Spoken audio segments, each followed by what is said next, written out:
Assignment जो है वो तो हम नॉर्मल पेन से ही लिखते हैं, बट आप हेडिंग थोड़ी बोल्ड कर सकते हो, आप अपने असाइनमेंट में बुलेट पॉइंट सेट कर सकते हो, काफ़ी अट्रैक्टिव लगता है देखने में और काफ़ी अच्छा लगता है।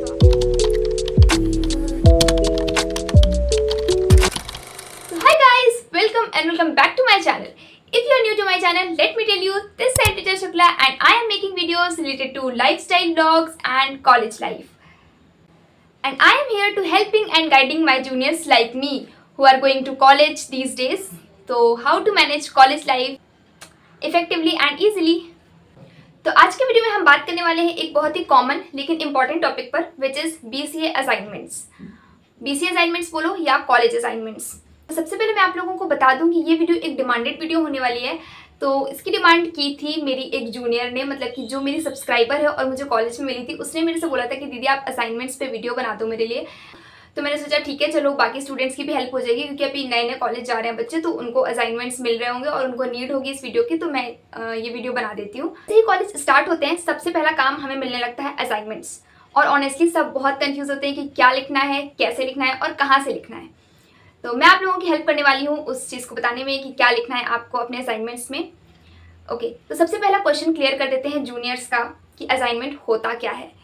तो जब मैं न्यू कॉलेज में गई थी तो लिटरली मुझे भी नहीं पता था कि असाइनमेंट्स क्या होता है। मुझे ये तो पता था कि कुछ वर्क मिलता है, उसको करना होता है हमें अपने घर में, बट मुझे क्लियरली नहीं पता था कि क्या होता है असाइनमेंट्स और कहाँ से करना होता है, क्या करना होता है। मुझे लगता था कि मतलब फाइल्स बनती होंगी तो वैसे ही कुछ होता होगा, जैसे हम लोग स्कूल में प्रोजेक्ट्स बनाते थे वैसे ही कुछ असाइनमेंट होता होगा। तो हाँ, काफ़ी सिमिलर होता भी है। जैसे कि स्कूल में हमें मिलता था होमवर्क, लाइक हमें टीचर्स देते थे होमवर्क, हम डायरी नोट करके लाते थे घर पे, तो असाइनमेंट्स भी कुछ उसी से सिमिलर होता है। असाइनमेंट होता है वो जो कि हमें देते हैं हमारे प्रोफेसर्स हर सेमेस्टर में और हर सब्जेक्ट में। ओके, तो सबसे पहली चीज़ हमें देखनी है व्हाट द असाइनमेंट वांट्स, कि असाइनमेंट में क्या दिया हुआ है और हमें क्या लिखना है। ये नहीं कि हम बिना पढ़े कुछ भी लिखने लग गए और फिर जब हमारा असाइनमेंट हो गया तब हमें एंड में समझ आ रहा है कि अरे ये तो टॉपिक ही गलत था, हमने पता नहीं क्या ही लिख दिया है। ओके, तो उसके लिए हमें क्या करना है, रीड द असाइनमेंट केयरफुली, हमें उसको अच्छे से ध्यान से पढ़ना है कि उसमें पूछा क्या गया है।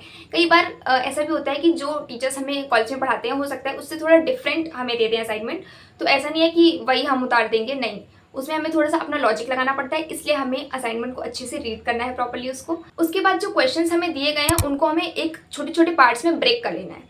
जब हम क्वेश्चंस को ब्रेक कर लेंगे तो हमें आंसर्स फाइंड करने में काफ़ी इजी रहेगा, मतलब कि क्वेश्चंस छोटे हो जाएंगे तो आंसर्स हमें इजीली मिल जाएंगे, और हमने अगर पढ़ा होगा पहले से तो वो हमारे माइंड में एकदम से क्लिक भी कर जाएंगे। ओके, तो हमें सबसे पहले पढ़ना है और उसके जो क्वेश्चंस हैं उनको पार्ट्स में ब्रेक कर लेना है। उसके बाद आप गूगल कर सकते हो या अपना सिलेबस चेक कर सकते हो अगर आपको कुछ कंफ्यूजिंग लग रहा है उसमें, तो एक बार अपना सिलेबस देख लेना, उसके हिसाब से ही असाइनमेंट करना। ओके, तो जस्ट एक एग्जांपल हम लेते हैं, जैसे कि आपको दिया गया है question, explain the features of object oriented programming.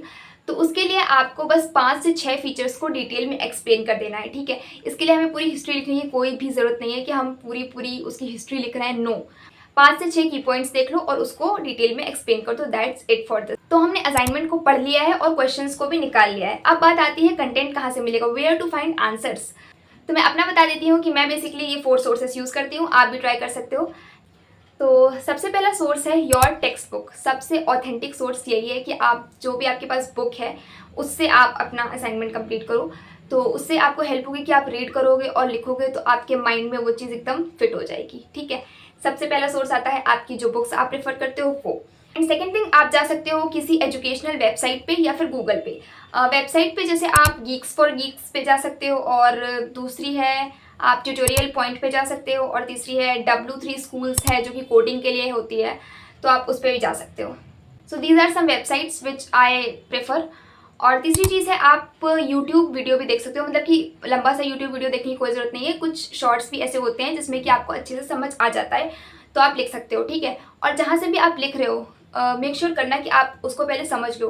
ये कॉपी और पेस्ट का सिस्टम आप छोड़ दो, क्योंकि ये प्रोजेक्ट्स में होता था, कॉलेज में ये मत करना, आप पहले समझ लो तभी असाइनमेंट को कंप्लीट करो। So last but not the least, जो कि काफ़ी ट्रेंड में चल रहा है, AI टूल्स लाइक ChatGPT। आप इसको यूज़ कर सकते हो, बट जैसे कि मैंने आपको बताया कि कॉपी पेस्ट मत करना, पहले उसको देखो, समझो कि क्वेश्चन है और उसी का आंसर है, उसको समझ लो कि हाँ इसको इस तरीके से करना होता है, तब आप उसकी हेल्प लेकर अपना असाइनमेंट कंप्लीट करो। और जहाँ से भी लिखो ट्राई करो कि आप उनको अपने ओन वर्ड्स में लिखो, पहले उसको समझ लो और ट्राई करो कि अपने ओन वर्ड्स में लिखो, तो उससे क्या होगा कि आपकी इंग्लिश भी अच्छी होगी।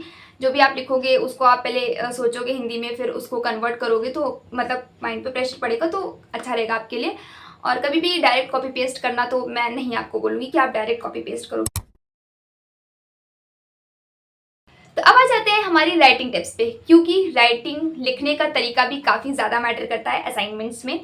तो उसके लिए आप क्या कर सकते हो, आप हेडिंग्स का यूज़ कर सकते हो और बुलेट पॉइंट्स का यूज़ कर सकते हो। मतलब कि असाइनमेंट जो है वो तो हम नॉर्मल पेन से ही लिखते हैं, बट आप हेडिंग थोड़ी बोल्ड कर सकते हो, आप अपने असाइनमेंट में बुलेट पॉइंट्स ऐड कर सकते हो, काफ़ी अट्रैक्टिव लगता है देखने में और काफ़ी अच्छा लगता है, तो आप ये ट्राई कर सकते हो। सेकेंड चीज़, आपको अपनी नीट हैंड राइटिंग लिखनी है, मतलब कि गंदी राइटिंग में नहीं लिखना है कि कुछ भी लिखते चले जा रहे हैं, नहीं, आपको एकदम नीट एंड क्लीन अच्छा लिखना है अपने असाइनमेंट में। एंड थर्ड थिंग इज़, आप अपने ओन वर्ड्स में लिखो शॉर्ट एंड क्लियर सेंटेंसेस, जो कि देखने में काफ़ी अच्छा लगता है और बिल्कुल कंफ्यूजिंग नहीं लगेगा टीचर को, तो ऑफकोर्स आपको मार्क्स ज़्यादा मिल सकते हैं। And the fourth thing is leave margins and underline the keywords. तो आप जब अंडरलाइन करते हो कीवर्ड्स को, तो वो प्रेजेंटेशन में काफ़ी अच्छा इफेक्ट डालता है। मतलब अगर किसी चीज़ को अंडरलाइन कर रहे हो ना, तो वो काफ़ी अट्रैक्टिव होता है देखने में, क्योंकि टीचर को ज़्यादा दिमाग नहीं लगाना पड़ता है, क्योंकि टीचर ऑलरेडी एग्जॉस्टेड हो चुके होते हैं, काफ़ी ज़्यादा उनको पढ़ाना होता है, सब कुछ करना होता है। तो जब करेक्शन कर रहे होते हैं, तो उस टाइम पर अगर उनको नीट एंड क्लीन असाइनमेंट मिलता है, तो फिर वो आपको ज़्यादा मार्क्स देने के चांसेस हो जाते हैं उनके लिए। और अगर आप कंप्यूटर में असाइनमेंट्स बना रहे हो, तो आप अपने फॉन्ट साइज़ का अच्छे से ध्यान रखना, अपने अलाइनमेंट वगैरह ये सब अच्छे से ध्यान रखना कि आप कैसे बना रहे हो, क्योंकि उसमें भी काफ़ी सही लगना चाहिए देखने में। तो अब आ जाते हैं file management and cover page पे, क्योंकि असाइनमेंट का लुक भी बहुत इंपॉर्टेंट होता है। तो उसके लिए make a proper cover page including subject name, assignment topic, college name, submission date, your roll number, your name, ये सब चीज़ें उसमें होनी चाहिए आपके कवर पेज में। आप एक ट्रांसपेरेंट फाइल यूज़ कर सकते हो, या फिर एक रिंग बाइंडर आता है वो यूज़ कर सकते हो, जिससे कि टीचर को काफ़ी नीट एंड क्लीन असाइनमेंट दिखेगा। ये बात तो बिल्कुल कंफर्म है कि जितना आपका असाइनमेंट नीट होगा, जितना आपका प्रेजेंटेशन एकदम क्लियर और नीट एंड क्लीन होगा, उतना टीचर्स ज़्यादा इंप्रेस होंगे। अगर आपके असाइनमेंट में मल्टीपल क्वेश्चंस हैं, तो आप एक सेपरेट पेज हर क्वेश्चन के लिए यूज़ कर सकते हो, वो ज़्यादा अच्छा लगता है देखने में, रैदर देन आप एक ही पेज में 2-4 क्वेश्चंस कर रहे हो। तो ऐसा नहीं, आपको मतलब प्रॉपर स्पेस में अच्छे से असाइनमेंट बनाना है, स्पेस देकर, ये नहीं कि एक ही में मतलब 2-3 पेजेस में ही कंप्लीट कर दिया। नहीं, अगर आपके पास ज़्यादा क्वेश्चंस हैं, तो आपके पास जितने भी पेजेस लग रहे हैं आप उसमें लगाओ, बट एक neat and clean and proper assignment तैयार करो। तो अब आ जाते हैं टाइम सेविंग के बारे में। टाइम मैनेजमेंट कैसे करते हैं, टाइम मैनेजमेंट कैसे करना चाहिए, अगर हम कॉलेज लाइफ भी है, असाइनमेंट्स भी है, तो कैसे टाइम मैनेज होगा। तो आपने सुना होगा पोमोडोरो टेक्निक का नाम। तो पोमोडोरो टेक्निक में यही होता है कि आप 25 मिनट्स असाइनमेंट करो और आपने 5 मिनट का ब्रेक लिया है। इस तरीके से आपको असाइनमेंट करना है, जिससे कि आप इफेक्टिवली असाइनमेंट ज़्यादा देर तक कर सकते हो। दूसरी चीज़ है set daily goals. Daily goal set करो, आप 2 क्वेश्चन पर डे करो। उसमें भी अगर आप 2 क्वेश्चन पर डे कर रहे हो ना, तो आपको 3 से 4 दिन से ज़्यादा नहीं लगेगा असाइनमेंट करने में। और आपको जिस दिन से असाइनमेंट मिलना स्टार्ट हो जाए ना, आप उस दिन से या उसके दूसरे दिन से स्टार्ट कर दो। लास्ट मोमेंट के लिए मत बैठो असाइनमेंट के लिए कि नहीं मैं बाद में डिपॉजिट कर दूंगा या कर दूंगी, तो वो बिल्कुल भी हो नहीं पाता है। जल्दीबाजी में हम कॉपी पेस्ट ही करते हैं और हमें कुछ समझ में आता नहीं है, ठीक है। अगर आप पहले से ही करना स्टार्ट करोगे, तो आप पढ़ते भी जाओगे, समझते भी जाओगे और आपकी एग्जाम की प्रैक्टिस भी होती जाएगी। इसलिए जब आपको असाइनमेंट मिल रहा है, तभी आप करना स्टार्ट कर दो। And the most important thing कि आप डिस्ट्रैक्शंस को सबसे ज़्यादा अवॉइड करो। Sit in a corner and mute your phone, your notifications, क्योंकि नोटिफिकेशंस एक ऐसी चीज़ है जो कि आपको बहुत ज़्यादा डिस्ट्रैक्ट करती है आपके काम से। एक नोटिफिकेशन आती है और हम वहाँ चले जाते हैं, कब 1 घंटा 2 घंटा चला जाता है हमें भी नहीं पता चलता है। एंड सीरियसली ये मेरे साथ होता है, मैं आप लोगों को सिर्फ ज्ञान नहीं दे रही हूँ, ये मेरे साथ भी होता है, इसीलिए मैं आप लोगों को बता रही हूँ। और मैं इसीलिए अपनी नोटिफिकेशन सब बंद करके रखती हूँ जब मैं अपना कोई काम कर रही होती हूँ।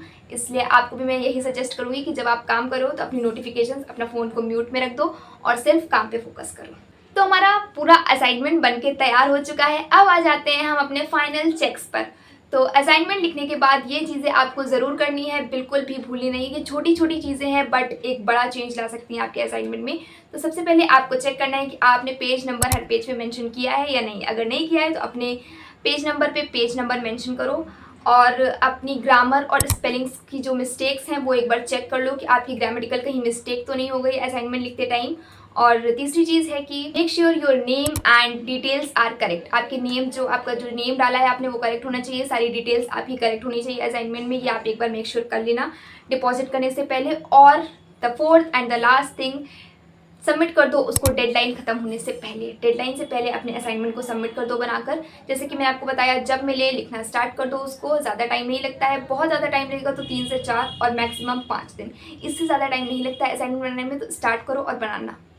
शुरू कर दो। हाँ, मुझे पता है कुछ बच्चे ये बोल रहे होंगे कि मैं तो एक रात पहले बनाता हूँ, मुझे तो एक रात भी नहीं लगती है असाइनमेंट बनाने में, तो वो बात आपकी अलग है। I know the back benchers, I know you, but आपको ऐसा नहीं करना है। अब आप कॉलेज में आ गए हो, आप स्कूल में नहीं हो, आपको अब समझ के करना पड़ेगा, क्योंकि ये स्किल्स का ज़माना आ गया है भाई। अब डिग्री से काम नहीं चलता है, अब आपके पास स्किल्स भी होनी चाहिए उसके लिए। तो इसीलिए मैं बोल रही हूँ कि असाइनमेंट पहले से करना स्टार्ट कर दो। तो ये थे मेरे कुछ ट्राइड एंड टेस्टेड टिप्स जो कि आपके बीसीए असाइनमेंट्स को बनाएंगे एकदम फास्ट और एकदम नीट एंड क्लीन।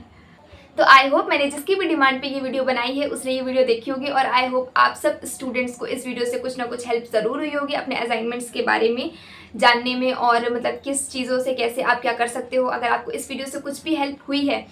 क्योंकि पर्सनली ये चीज़ें मैंने नोटिस करी है, तो मैंने आपको बता दी कि तो अगर वीडियो हेल्पफुल लगी हो तो उसको लाइक ज़रूर कर देना, और आगे आपको किस चीज़ पे वीडियो चाहिए आप मुझे कमेंट में बता देना, मैं ज़रूर बनाऊंगी आप लोगों के लिए। और सब्सक्राइब करना तो बिल्कुल मत भूलना, क्योंकि आगे की वीडियोज़ भी तो देखनी है। तो सब्सक्राइब कर देना, बेल आइकन प्रेस कर देना, और बता देना कॉमेंट में वीडियो कैसी लगी है। So that's it for today, bye bye guys.